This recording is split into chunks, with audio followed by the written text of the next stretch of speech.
Welcome back. Thanks for staying with us at 5:30. I'm Bridget Bjorlo. And I'm Brent Harden. A Quinnipiac University student is getting ready to take a front row seat to history. 21-year-old Alan McNeely will be attending President Trump's inauguration in our nation's capital on Monday. The college junior says this was an experience that he couldn't pass up. It's a once-in-a-lifetime opportunity for 21-year-old Alan McNeely, who plans to attend President-elect Donald Trump's inauguration on Monday. I want to be there to see history with my own eyes. For me, this is another chapter in the book of life, at least my life.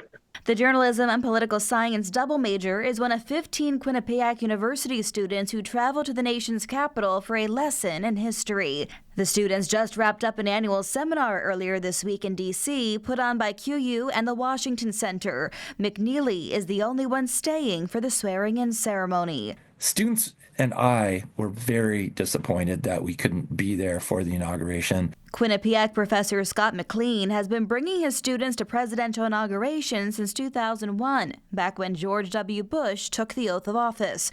But he'll be sitting it out this year due to what he calls unprecedented security levels. When there's that much security, what usually happens is that the speakers that we rely upon to speak to our students, access to government buildings, access to downtown areas, that would have been severely curtailed this year. McNeely says he'd be attending this year's inauguration regardless of who won the 2024 election, and he hopes he'll return to Connecticut with a story to tell. No matter what, the outcome of this election was historic. We were either going to have the first female president of the United States, or we were going to have the second non-consecutive president since Grover Cleveland. And as he takes in the sights and sounds of the massive event, he'll also be listening closely to the message in the new president's speech and whether it's enough to bring a divided country together. And I feel like this speech is going to determine a lot about what the second Trump presidency is going to look like.